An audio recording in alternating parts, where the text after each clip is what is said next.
ملک کی موجودہ سیاسی اور معاشی صورتحال مسلم لیگ نون کے قائد نواز شریف نے لندن میں مسلم لیگ نون کی سینئر قیادت کا ہنگامی اجلاس طلب کر لیا۔ رہنما کل لندن کے لیے روانہ ہوں گے۔ وزیر اعظم بھی اجلاس میں شرکت کے لیے لندن جائیں گے۔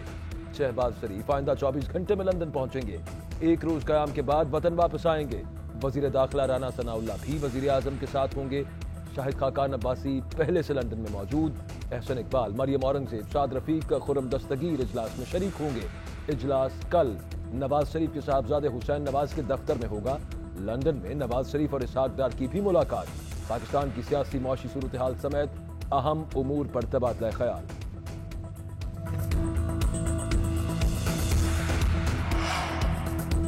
بدنصیبی ہے کہ مفروض شخص لندن میں کابینہ کو طلب کر رہا ہے۔ یہ بھی المیہ ہے کہ لندن میں پاکستان کے فیصلے کیے جا رہے ہیں۔ اس کی بھرپور مذمت کرتے ہیں۔ پی ٹی آئی رہنما فواد چوہدری کا رد عمل، کہا پاکستان کے فیصلے پاکستان کے عوام کو کرنا چاہیے۔ اداروں کو بھی دیکھنا چاہیے کہ پاکستان میں کیا ماحول بن گیا ہے۔ یہ این آر او طے کرنے کے لیے لندن جا رہے ہیں۔ ہم کسی ان ہاؤس تبدیلی کے خواہاں نہیں۔ ہمارا 1 پوائنٹ ایجنڈا ملک میں عام انتخابات کا ہے۔ پورا ملک عمران خان کے ساتھ کھڑا ہے۔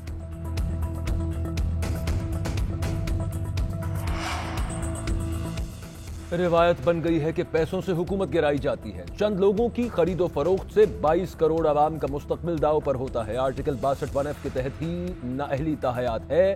جب تک نااہلی کا ڈکلیریشن عدالت ختم نہ کرے، نااہلی برقرار رہے گی۔ آرٹیکل 63(a) کی تشریح سے متعلق سماعت کے دوران جسٹس اعجاز الاحسن کے ریمارکس۔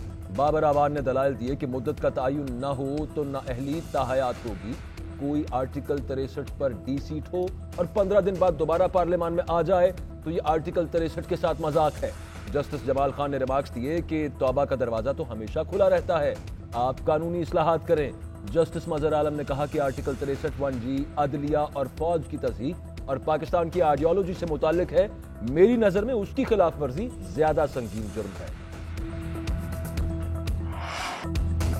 ملک میں نیا آئینی بحران، وفاقی حکومت نے گورنر پنجاب کو عہدے سے برطرف کر دیا۔ عمر سرفراز چیمہ کو ہٹائے جانے کے سمرے کے دن پورے ہونے کے بعد آئین اور ضابطے کے مطابق ڈی نوٹیفائی کیا گیا۔ وزیر اعظم نے دوسرے سمرے 1 مئی کو ایوان صدر بھیجی تھی۔ اسپیکر پنجاب اسمبلی پرویز الہی قائم مقام گورنر ہوں گے۔ کابینہ ڈویژن نے نوٹیفیکیشن جاری کر دیا۔ صدر مملکت نے گورنر پنجاب کو ہٹانے کی ایڈوائس ماننے سے صاف انکار کیا تھا۔ ادھر عمر سرفراز چیمہ کو عہدے سے ہٹانے کے بعد سیکیورٹی بھی واپس لے لی گئی۔ گورنر ہاؤس کے باہر پولیس کی بھاری نفری تعینات، رکاوٹیں لگا دی گئیں۔ پولیس ذرائع کے مطابق عمر سرفراز چیمہ کو گورنر ہاؤس میں داخل نہیں ہونے دیا جائے گا۔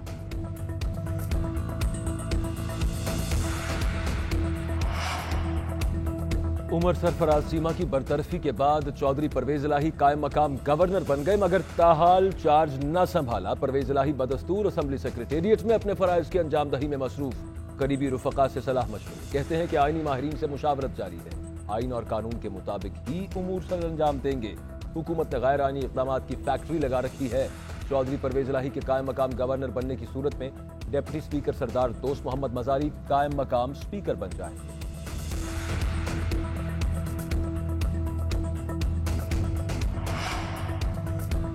بیرونی سازش سے مسلط امپورٹڈ حکومت کی جانب سے دستور شکنی کی شدید مذمت کرتا ہوں۔ عدالت عظمیٰ پنجاب آئین اور قانون کی کھلی توہین کا فوری نوٹس لیں۔ چیئرمین تحریک انصاف عمران خان کا مطالبہ۔ کہتے ہیں پہلے گھوسٹ انتخاب کے ذریعے مجرم کٹ پتلی کو بطور وزیر اعلیٰ مسلط کیا گیا، اب صدر کے منصب کی توہین کی گئی ہے۔ گورنر پنجاب کو دستور کے تحفظ پر اصرار کے باعث نہایت شرمناک طریقے سے ہٹانے کی کوشش کی گئی۔ پنجاب میں اس دستور شکنی کا خاموشی سے تماشا دیکھا جا رہا ہے۔ لازم ہے کہ عدالت عظمیٰ صورتحال کی نزاکت کے پیش نظر معاملہ خود دیکھے۔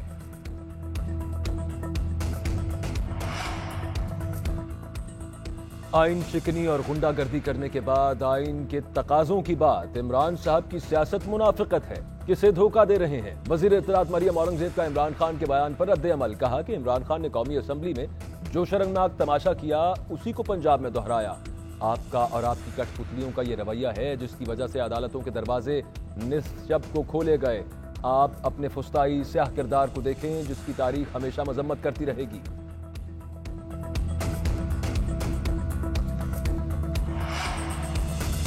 सदर ने गैर मामूली हालात के पेश नजर समरी मुस्तरद कर दी। समरी मुस्तरद होने के बावजूद काबीना डिवीजन ने गैर आईनी नोटिफिकेशन जारी किया, जिसे मुस्तरद करता हूँ। आईनी माहिरीन से मुशावरत जारी है, जल्द आइंदा का लाहे अमल का ऐलान करूंगा। उमर सरफराज चीमा का रद्द अमल। बरतरफ गवर्नर पंजाब उमर सरफराज चीमा लाहौर पहुंच गए। कहा, इमरान खान का सिपाही हूँ, किसी गैर आईनी काम का हिस्सा नहीं बनूंगा। अटॉर्नी जनरल अशर औसाफ ने कहा, आईनी ओहदे इज्जत व एहतराम के होते हैं, इन ओहदों पर जबरदस्ती बैठना गैर इखलाकी है। आइन और कानून इस बात की इजाजत नहीं देता। जब आप एतबार खो बैठे हैं तो ओहदा छोड़ दें।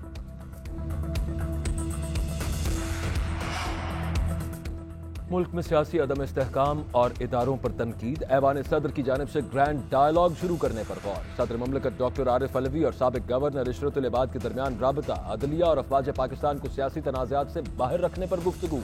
आरिफ अलवी और इशरतुल इबाद का सियासी वाबस्तगी से बालातर होकर जमहूरी और सियासी इस्तेहकाम के लिए किरदार अदा करने पर तबादला ख्याल। सियासी लड़ाई में अदलिया और अफवाज पाकिस्तान को न लाने पर इत्तफाक। इशरतुल इबाद ने कहा कि ऐवान सदर इत्तेहाद की अलामत है, सदर ममलकत किरदार अदा करें। सियासी जमातों को एक प्लेटफॉर्म पर जमा करके ग्रैंड डायलॉग किया जाए। इलेक्शन कमीशन ने पीटीआई के मनहरिफ अरकान ने कौमी असेंबली के केस की समाअत। पीटीआई के वकील ने कहा, शाह महमूद कुरैशी, असद उमर और आमिर डोगर अपने बयान हलफी देंगे। नूर आलम खान के वकील ने कहा कि ये दरखास्तें काबिल समाअत नहीं, ये आज कहते हैं कि उन्हें अब अखबारी तराशी और मवाद पेश करने हैं। जब डिक्लेरेशन इलेक्शन कमीशन को मौसूल हो चुका है तो अब क्यों नया मवाद लगाया जा रहा है।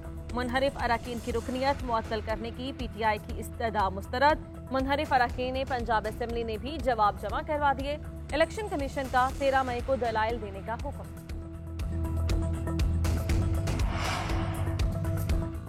इलेक्शन में पीटीआई ममनुआ फंडिंग केस की समाअत। पीटीआई के वकील अनवर मंसूर ने दलाइल दिए कि स्क्रूटनी कमेटी रिपोर्ट में मालूमात काबिल तस्दीक और काबिल भरोसा नहीं। ममनुआ फंडिंग साबित हो तो भी सिर्फ वो रकम जब्त हो सकती है। इलेक्शन कमीशन पार्टी तहलील नहीं कर सकता। बहुत सियासी जमातों ने अकाउंट में कुछ जाहिर नहीं किया, लेकिन वो जलसे करते हैं। चीफ इलेक्शन कमिश्नर ने रिमार्क्स दिए कि यह इलेक्शन कमीशन का सबसे अहम काम है जिसकी आपने निशानदही की। 17 सियासी जमातों का मामला जेर समाअत है, उसके लिए खुसूसी पॉलिटिकल फाइनेंस विंग बनाया है। अब आप फर्क देखेंगे। केस की समाअत कल तक मुलतवी।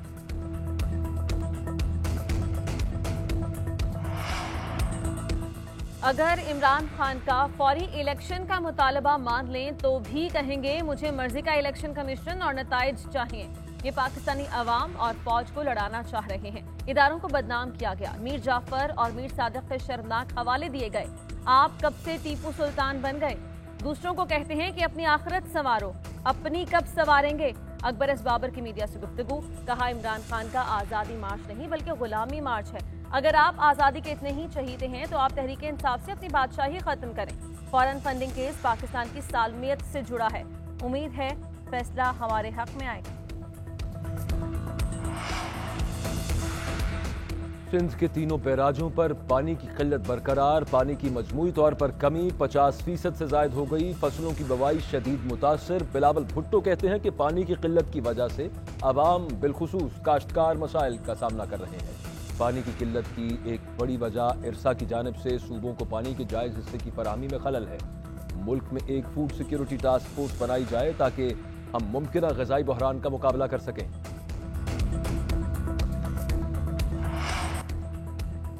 सहराए चोलिस्तान में आग बरसने लगी। तेज गर्म हवाओं ने चोलिस्तान को जहन्नुम बना दिया। नहरी पानी बंद, टोबों में भी पानी खत्म। ज़ेरे ज़मीन पानी कड़वा होने लगा। मकामी लोगों का चोलिस्तान को आफत ज़दा करार देकर इमरजेंसी नाफिज करने का मुतालबा।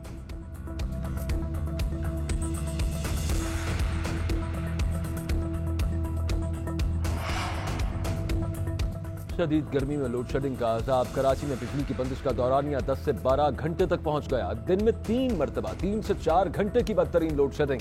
लांढी, कायदाबाद, मलीर, शाह फैसल और कोरंगी के मुख्तलिफ सेक्टर्स में बिजली की लोड शेडिंग। लाहौर, पेशावर, मुल्तान समेत मुल्क के दीगर इलाकों में भी गैर एलानिया बंदिश का सिलसिला जारी।